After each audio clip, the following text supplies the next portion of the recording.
Hi viewers, welcome to this channel. ముందుగా అయితే ఇంతవరకు ఛానల్ సబ్స్క్రైబ్ చేసుకున్నారంటే సబ్స్క్రైబ్ చేసుకుని వీడియో లైక్ చేసి షేర్ చేయండి. మీకు డౌట్స్ ఉంటే కామెంట్ ఫర్ ద్వారా కాల్ చేయండి. Telugu new education Telegram YouTube ఛానల్లో సబ్స్క్రైబ్ చేసుకోండి. టాపిక్లో వెళితే ఏంటంటే అండి, భారత్ బంద్ అయితే ఉందన్నమాట. అయితే అది ఎప్పుడు ఏంటంటే జూలై 9న, జూలై 9న ఇండియా మొత్తం కూడా భారత్ బంద్ చేయాలని చెప్పేసి వాడు పిలుపునివ్వడం అయితే జరిగింది. కారణం వచ్చేసరికి 1, 2 కాదు 3, 4 ఉన్నాయి దానికి.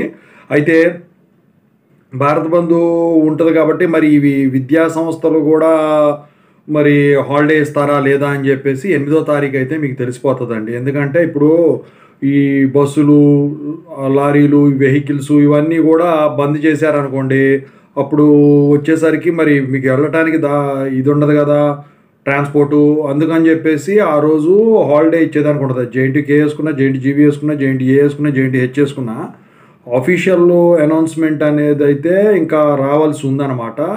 అయితే ఒకవేళ కనుక భారత్ బంద్ కనుక అఫీషియల్గా అనౌన్స్ అయ్యే అన్నీ ఇంక్లూడ్ అయితే కనుక ఆ రోజు ఏ ఎగ్జామ్స్ ఉన్నా కూడా పోస్ట్పోన్ చేసి రీషెడ్యూల్ చేసేదానికి ఛాన్స్ ఉందండి. వాళ్ళు ఎగ్జామ్స్ లేకపోతే కాలేజ్ కనుక ఉన్నట్టయితే అది అటానమస్ అయినా, అఫిలియేటెడ్ అయినా, దేని కింద అయినా, ఏ యూనివర్సిటీ కింద అయినా కానివ్వండి, హాలిడే ఇచ్చేదానికైతే ఛాన్సులు కనిపిస్తూ ఉన్నాయి.